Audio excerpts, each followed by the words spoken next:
Welcome to our YouTube channel ଓଇ ଏଜୁଜୋନ୍କୁ। ଆଜି ଆପଣମାନଙ୍କ ପାଇଁ ନେଇ ଆସିଛି ସୋସିଆଲ ସାଇନ୍ସର ଟପ୍ 15 କ୍ୱେଶ୍ଚନ୍ସ, ଯାହାକି ଏକ୍ଜାମ୍ରେ ଆଗରୁ ଆସିସାରିଛି ଏବଂ ଆଗକୁ ମଧ୍ୟ ଆସିବାର ଅଛି। ତେବେ ଚାଲନ୍ତୁ ଆଜିର ପ୍ରଶ୍ନ ଡିସ୍କସନ୍ କରିବା। ଆଜିର ପ୍ରଥମ ପ୍ରଶ୍ନ, ଗୌତମ ବୁଦ୍ଧ ନିମ୍ନୋକ୍ତ କେତେ ବୟସରେ ଗୃହତ୍ୟାଗ କରିଥିଲେ? ଗୌତମ ବୁଦ୍ଧ ନିମ୍ନୋକ୍ତ କେତେ ବୟସରେ ଗୃହତ୍ୟାଗ କରିଥିଲେ?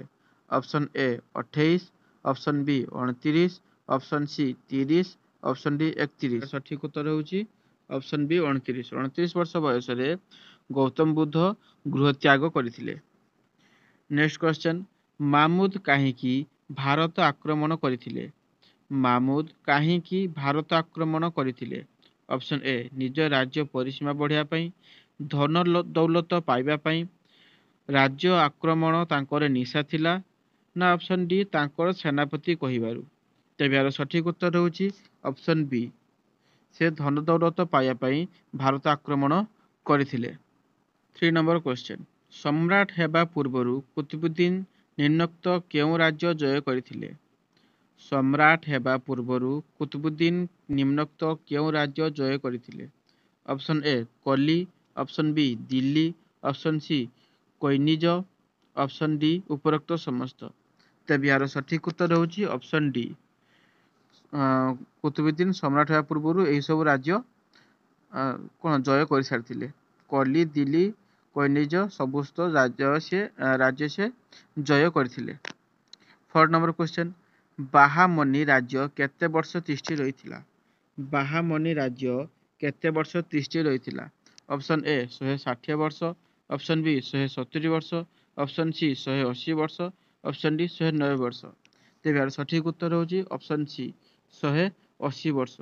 ବାହାମନି ରାଜ୍ୟ 180 ବର୍ଷ ତିଷ୍ଠି ରହିଥିଲା। 5 ନମ୍ବର କ୍ୱେଶ୍ଚନ୍, ବୁଲନ୍ଦ ଦରୱାଜା ନାମକ ଏକ ବିଶାଳ ଫାଟକ ନିମ୍ନୋକ୍ତ କେଉଁଠାରେ ନିର୍ମିତ ହୋଇଥିଲା? ବୁଲନ୍ଦ ଦରୱାଜା ନାମକ ଏକ ବିଶାଳ ଫାଟକ ନିମ୍ନୋକ୍ତ କେଉଁଠାରେ ନିର୍ମିତ ହୋଇଥିଲା? ଅପସନ୍ ଏ ଫତେପୁର ସିକ୍ରି ଠାରେ, ଅପସନ୍ ବି ଆଗ୍ରା ଠାରେ, ଅପସନ୍ ସି ଦିଲ୍ଲୀ ଠାରେ, ଅପସନ୍ ଡି ଉପରୋକ୍ତ କେଉଁଠି ନୁହେଁ। ତେବେ ଏହାର ସଠିକ୍ ଉତ୍ତର ହେଉଛି ଫତେପୁର ସିକ୍ରି। ଫତେପୁର ସିକ୍ରି ଠାରେ ବୁଲନ୍ଦ ଦରୱାଜା ନାମକ ଏକ ବିଶାଳ ଫାଟକ ନିର୍ମିତ ହୋଇଥିଲା। କ୍ୱେଶ୍ଚନ୍ ନମ୍ବର 6, ନିମ୍ନୋକ୍ତ କେଉଁ ଖ୍ରୀଷ୍ଟାବ୍ଦରେ କ୍ୟାବିନେଟ୍ ମିଶନର ସୁପାରିଶ ଅନୁସାରେ ଭାରତର ଲୋକପ୍ରତିନିଧିମାନଙ୍କୁ ନେଇ ଏକ ସମ୍ବିଧାନ ପ୍ରଣୟନ ସଭା ଗଠିତ ହୋଇଥିଲା? ତ ପ୍ରଶ୍ନଟି ଆଉଥରେ ଦେଖନ୍ତୁ, ନିମ୍ନୋକ୍ତ କେଉଁ ଖ୍ରୀଷ୍ଟାବ୍ଦରେ କ୍ୟାବିନେଟ୍ ମିଶନର ସୁପାରିଶ ଅନୁସାରେ ଭାରତର ଲୋକପ୍ରତିନିଧିମାନଙ୍କୁ ନେଇ ଏକ ସମ୍ବିଧାନ ପ୍ରଣୟନ ସଭା ଗଠିତ ହୋଇଥିଲା? Option A 1943, option B 1944, option C 1945, option D 1946। ତେବେ ଏହାର ସଠିକ୍ ଉତ୍ତର ହେଉଛି ଅପସନ୍ ଡି 1946।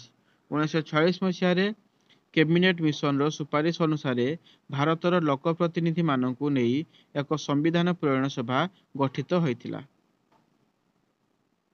7 ନମ୍ବର କ୍ୱେଶ୍ଚନ୍, ମହାନଗର ନିଗମର କାର୍ଯ୍ୟକାଳ କେତେ ବର୍ଷ? 7 ନମ୍ବର କ୍ୱେଶ୍ଚନ୍, ମହାନଗର ନିଗମର କାର୍ଯ୍ୟକାଳ କେତେ ବର୍ଷ? ଅପସନ୍ ଏ 5 ବର୍ଷ, ଅପସନ୍ ବି 6 ବର୍ଷ, ଅପସନ୍ ସି 7 ବର୍ଷ, ଅପସନ୍ ଡି ଉପରୋକ୍ତ କୌଣସି ନୁହେଁ। ତେବେ ସଠିକ୍ ଉତ୍ତର ହେଉଛି ଅପସନ୍ 5 5 ବର୍ଷ। ମହାନଗର ନିଗମର କାର୍ଯ୍ୟକାଳ 5 ବର୍ଷ। 8 ନମ୍ବର କ୍ୱେଶ୍ଚନ୍, ଉଚ୍ଚ ନ୍ୟାୟାଳୟର ବିଚାରପତିଙ୍କ କାର୍ଯ୍ୟକାଳ ନିମ୍ନୋକ୍ତ କେତେ ବର୍ଷ? ଉଚ୍ଚ ନ୍ୟାୟାଳୟର ବିଚାରପତି କାର୍ଯ୍ୟକାଳ ନିମ୍ନୋକ୍ତ କେତେ ବର୍ଷ? ଅପସନ୍ ଏ 58 ବର୍ଷ, ଅପସନ୍ ବି 60 ବର୍ଷ, ଅପସନ୍ ସି 62 ବର୍ଷ, ଅପସନ୍ ଡି ଉପରୋକ୍ତ କୌଣସି ନୁହେଁ। ତେବେ ଏହାର ସଠିକ୍ ଉତ୍ତର ହେଉଛି 62 ବର୍ଷ। ଉଚ୍ଚ ନ୍ୟାୟାଳୟର ବିଚାରପତିଙ୍କର କାର୍ଯ୍ୟକାଳ 62 ବର୍ଷ। 9 ନମ୍ବର କ୍ୱେଶ୍ଚନ୍, କେଉଁ ଶିଳା ଗଠନରେ ହିମବାହ ସାହାଯ୍ୟ କରିଥାଏ? କେଉଁ ଶିଳା ଗଠନରେ ହିମବାହ ସାହାଯ୍ୟ କରିଥାଏ? ଅପସନ୍ ଏ ଆଗ୍ନେୟ ଶିଳା, ଅପସନ୍ ବି ରୂପାନ୍ତରିତ ଶିଳା, ଅପସନ୍ ସି ଅବକ୍ଷିପ୍ତ ଶିଳା, ଅପସନ୍ ଡି ନିସ୍ ଶିଳା। ତେବେ ଏହାର ସଠିକ୍ ଉତ୍ତର ହେଉଛି ଅପସନ୍ ସି ଅବକ୍ଷିପ୍ତ ଶିଳା। ଅବକ୍ଷିପ୍ତ ଶିଳା ଗଠନରେ ହିମବାହ ସାହାଯ୍ୟ କରିଥାଏ। 10 ନମ୍ବର କ୍ୱେଶ୍ଚନ୍, ସୁମେରୁର ଅକ୍ଷାଂଶ କେତେ? ସୁମେରୁର ଅକ୍ଷାଂଶ କେତେ? Option A 0 degree, option B 90 degree ଉତ୍ତର, ଅପସନ୍ ସି 90 ଡିଗ୍ରୀ ଦକ୍ଷିଣ, ଅପସନ୍ ଡି 180 ଡିଗ୍ରୀ ଉତ୍ତର। ତେବେ ଏହାର ସଠିକ ଉତ୍ତର ହେଉଛି ଅପସନ୍ ବି 90 ଡିଗ୍ରୀ ଉତ୍ତର। 90 ଡିଗ୍ରୀ ଉତ୍ତର ସୁମେରୁର ଅକ୍ଷାଂଶ। 11 ନମ୍ବର କ୍ୱେଶ୍ଚନ୍, ଶୀତଳ ସ୍ରୋତର ପ୍ରଭାବ କ୍ରାନ୍ତୀୟ ଅଞ୍ଚଳରେ କେଉଁ ଋତୁରେ ଅଧିକ?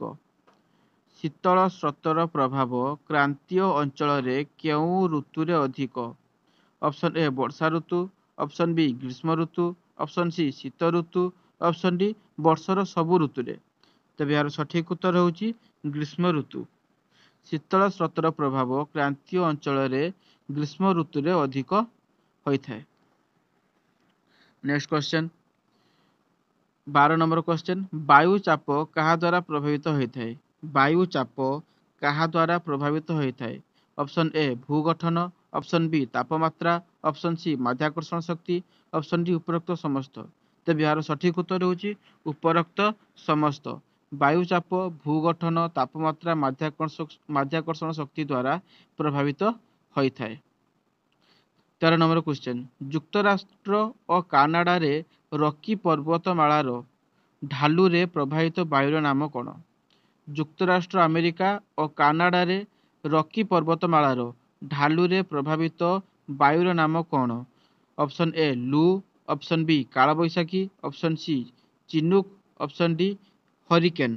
ତେବେ ଏହାର ସଠିକ ଉତ୍ତର ହେଉଛି ଚିନୁକ୍, ଅପସନ୍ ସି ଚିନୁକ୍। ଯୁକ୍ତରାଷ୍ଟ୍ର ଓ କାନାଡାରେ ରକି ପର୍ବତମାଳାର ଢାଲୁରେ ପ୍ରବାହିତ ବାୟୁର ନାମ ହେଉଛି ଚିନୁକ୍। 14 ନମ୍ବର କ୍ୱେଶ୍ଚନ୍, ଡିଡିଟି ତଥା କୀଟନାଶକ ଔଷଧ ପ୍ରୟୋଗରେ କେଉଁ ପ୍ରାଣୀର ସଂଖ୍ୟା ହ୍ରାସ ପାଉଛି? ଡିଡିଟି ତଥା କୀଟନାଶକ ଔଷଧ ପ୍ରୟୋଗରେ କେଉଁ ପ୍ରାଣୀର ସଂଖ୍ୟା ହ୍ରାସ ପାଉଛି? ଅପସନ୍ ଏ କୀଟପତଙ୍ଗ, ଅପସନ୍ ବି ପକ୍ଷୀ, ଅପସନ୍ ସି ପ୍ରାଣୀ, ଅପସନ୍ ଡି ଉପରୋକ୍ତ ସମସ୍ତ। ତେବେ ସଠିକ ଉତ୍ତର ହେଉଛି ଅପସନ୍ ଡି ଉପରୋକ୍ତ ସମସ୍ତ। ଡିଡିଟି ଓ କୀଟନାଶକ ଔଷଧ ପ୍ରୟୋଗ ଫଳରେ କୀଟପତଙ୍ଗ, ପକ୍ଷୀ, ପ୍ରାଣୀ ସମସ୍ତଙ୍କର ସଂଖ୍ୟା ହ୍ରାସ ଘଟୁଛି। ଲାଷ୍ଟ କ୍ୱେଶ୍ଚନ୍, 15 ନମ୍ବର କ୍ୱେଶ୍ଚନ୍, ନିମ୍ନଲିଖିତ ଖଣିଜମାନଙ୍କ ମଧ୍ୟରୁ କେଉଁଟି ଶକ୍ତି ଖଣିଜ? ନିମ୍ନଲିଖିତ ଖଣିଜମାନଙ୍କ ମଧ୍ୟରୁ କେଉଁଟି ଶକ୍ତି ଖଣିଜ? ଅପସନ୍ ଏ କୋଇଲା, option B petroleum, option C ପ୍ରାକୃତିକ ଗ୍ୟାସ, ଅପସନ୍ ଡି ଉପରୋକ୍ତ ସମସ୍ତ। ତେବେ ଏହାର ସଠିକ ଉତ୍ତର ହେଉଛି ଅପସନ୍ ଡି ଉପରୋକ୍ତ ସମସ୍ତ। କୋଇଲା, ପେଟ୍ରୋଲିୟମ୍, ପ୍ରାକୃତିକ ଗ୍ୟାସ ଏ ସମସ୍ତ ଶକ୍ତି ଖଣିଜ। ଧନ୍ୟବାଦ। ଆମେ ଆଜି ଡିସ୍କସନ୍ କଲୁ ସୋସିଆଲ ସାଇନ୍ସର ଟପ୍ 15 କ୍ୱେଶ୍ଚନ୍, ଯାହାକି ଆପଣମାନଙ୍କୁ ଏଣ୍ଟ୍ରାନ୍ସରେ ଆସିବ। ଯଦି ଆପଣମାନଙ୍କୁ ଆମ ଭିଡ଼ିଓଟି ପସନ୍ଦ ଲାଗିଛି ତେବେ ଆମ ଚ୍ୟାନେଲକୁ ଲାଇକ୍ କରନ୍ତୁ, ସବସ୍କ୍ରାଇବ୍ କରନ୍ତୁ ଏବଂ କମେଣ୍ଟରେ ଜଣାନ୍ତୁ କ୍ଲାସଟି କେମିତି ଲାଗିଲା। ଧନ୍ୟବାଦ।